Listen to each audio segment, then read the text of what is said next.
Assalamualaikum warahmatullahi wabarakatuh. Saya Eka Ayulandari dengan NIM 226121037. Prodi Pendidikan Bahasa Inggris, Fakultas Adab dan Bahasa, Universitas Islam Negeri Raden Mas Said Surakarta. Di sini saya akan menjawab pertanyaan-pertanyaan dari ujian akhir semester mata kuliah Akhlak dan Tasawuf. Dosen pengampu Bapak Ahmad Mahfudi MPD. Pertanyaan yang pertama yaitu sebutkan klasifikasi mazhab tasawuf, tokoh-tokohnya dan konsep ajarannya. Klasifikasi mazhab tasawuf dibagi menjadi sebagai berikut. Yang pertama mazhab Al-Ghazali, tokoh utamanya adalah Imam Al-Ghazali. Untuk konsep ajarannya, Al-Ghazali menggabungkan antara ilmu syariat dan tasawuf. Dalam karyanya Ihya Ulumuddin, ia menjelaskan pentingnya akhlak yang baik, ibadah yang tulus, dan keseimbangan antara ilmu pengetahuan dan pengalaman spiritual. Yang kedua, mazhab Ibnu Arabi. Tokoh utamanya Ibnu Arabi. Konsep ajarannya mengembangkan ide wahdat al-wujud atau kesatuan wujud yang menyatakan bahwa segala sesuatu yang ada di dunia ini adalah manifestasi dari Allah. Dalam pandangannya, tidak ada pemisahan antara pencipta dan ciptaan, sehingga manusia menyadari bahwa mereka adalah bagian dari realitas ilahi.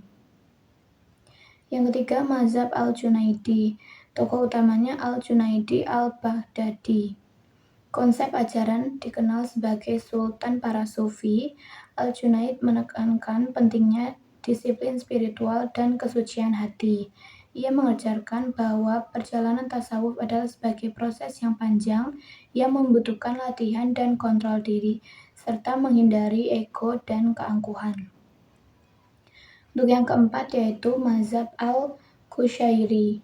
Tokoh utamanya Al-Qushairi. Konsep ajarannya menuliskan Risalah Qusyairiyah, sebuah karya penting yang merangkum ajaran tasawuf. Ia menjelaskan berbagai pengalaman spiritual dan karakteristik para sufi, serta menjelaskan hubungan antara syariat tasawuf, menekankan bahwa keduanya saling melengkapi. Yang kedua yaitu adalah macam-macam taubat menurut Syekh Junun Al-Misri. Yang pertama, taubat dari dosa atau taubat al-masyiyah.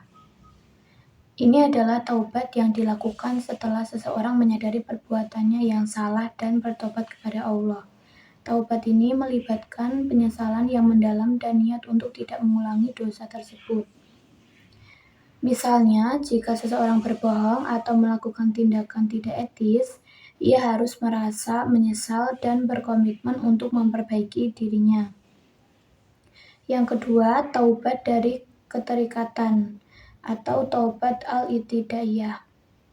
Taubat ini berkaitan dengan melepaskan diri dari Allah, keterkaitan pada hal-hal duniawi yang dapat menjauhkan seseorang dari Allah.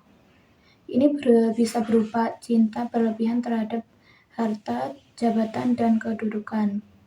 Misalnya seseorang yang bertaubat dalam kategori ini berusaha menyederhanakan hidupnya dan menyadari bahwa dunia ini bersifat sementara. Yang ketiga, taubat dari keterpautan atau taubat al-ma'rifah.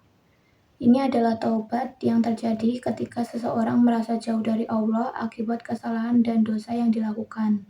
Taubat ini melibatkan kesadaran akan pentingnya mendekatkan diri kepada Allah dan memperbaiki hubungan spiritual. Misalnya seseorang yang jarang beribadah dan merasakan kekosongan spiritual akan berusaha kembali ke jalan yang benar dan meningkatkan ibadahnya. Yang ketiga, pengertian dari syariat, tarikat, hakikat, dan makrifat. Yang pertama yaitu adalah syariat. Syariat itu merujuk pada hukum dan aturan yang ditetapkan dalam Islam, meliputi tata cara ibadah, akhlak, dan interaksi sosial. Syariat adalah fondasi bagi kehidupan seorang muslim. Contohnya melaksanakan sholat 5 waktu, melakukan puasa, dan membayar zakat. Yang kedua, thariqat. Thariqat adalah jalur atau metode yang diambil seseorang untuk mencapai kedekatan dengan Allah. Ini seringkali melibatkan praktik spiritual seperti zikir, meditasi, dan juga pengalaman ajaran yang dipimpin oleh seorang guru. Contoh tarekat Naqsbadaniyah yang dikenal dengan praktik meditasi dan pengendalian diri. Sedangkan tarekat Qadiriyah lebih menekankan pada zikir dan pengabdian. Selanjutnya hakikat. Hakikat adalah kebenaran spiritual yang dicapai melalui pengalaman langsung dan kesadaran akan realitas ilahi. Ini melibatkan pengalaman mendalam tentang hakikat kehidupan dan eksistensinya. Contohnya saat seseorang merasakan kehadiran Allah dalam setiap aspek kehidupannya, seperti saat melihat keindahan alam atau dalam momen tenang saat beribadah. Selanjutnya, ma'rifat. Ma'rifat adalah pengetahuan yang lebih tinggi tentang Allah dan realitas spiritual. Contohnya, seorang sufi yang telah mengalami perjalanan spiritual akan memiliki warisan tentang sifat-sifat Tuhan dan bagaimana dia berinteraksi dengan ciptaannya. Lanjut ke pertanyaan selanjutnya.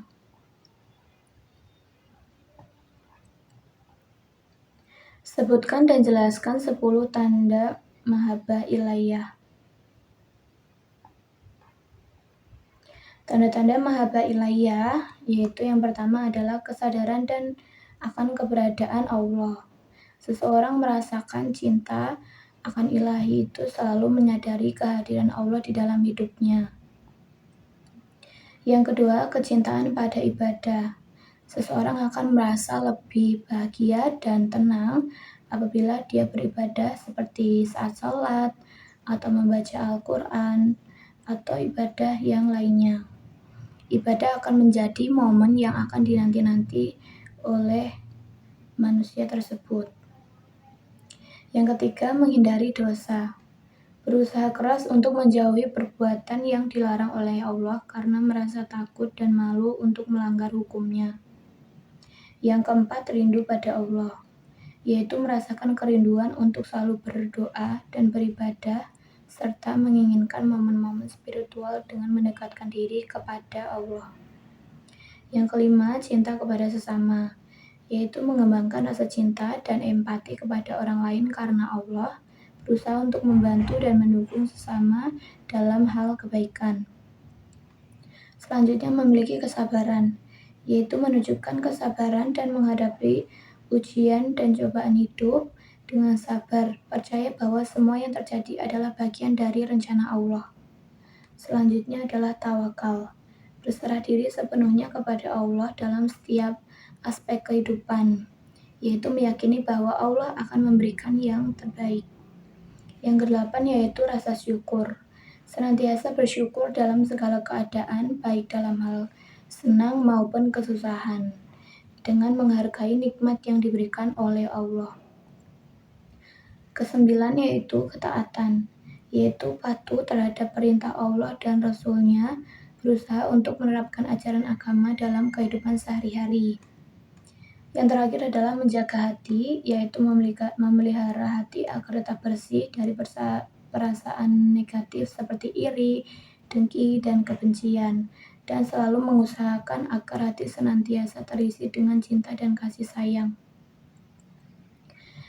Pertanyaan yang kelima yaitu jelaskan konsep ajaran tasawuf falsafi yang berupa wahdat al-syuhud, wahdat al-wujud, hulul, dan ittihad dengan disertai contoh dan analogi logisnya.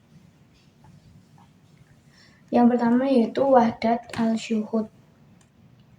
Konsep ini menyatakan bahwa segala sesuatu yang kita lihat adalah manifestasi dari Tuhan. Dalam pandangan ini, dunia ini merupakan cerminan dari hakikat ilahi.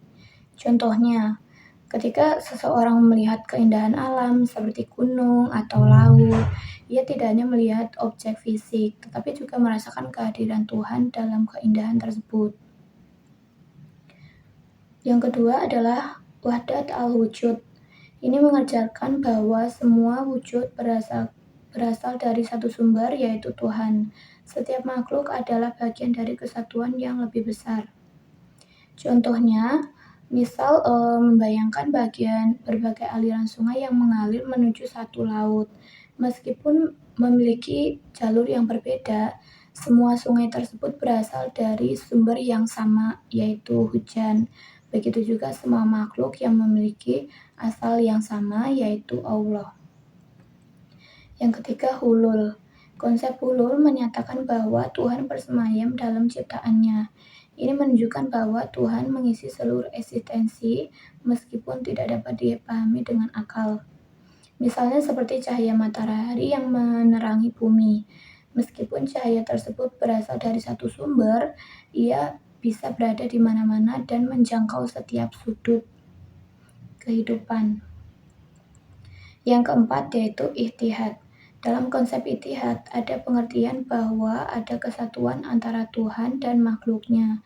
Ini menunjukkan hubungan yang intim dan tidak terpisahkan. Misalnya seperti analogi seperti air yang mengalir dalam sungai. Meskipun air bisa mengambil berbagai bentuk dan tampak berbeda, semuanya tetap berasal dari satu sumber yang sama. Dalam hal ini, makhluk adalah bagian dari kehadiran Tuhan. Sekian dari saya atas jawaban-jawaban ujian akhir semester mata kuliah Akhlak dan Tasawuf. Wassalamualaikum warahmatullahi wabarakatuh.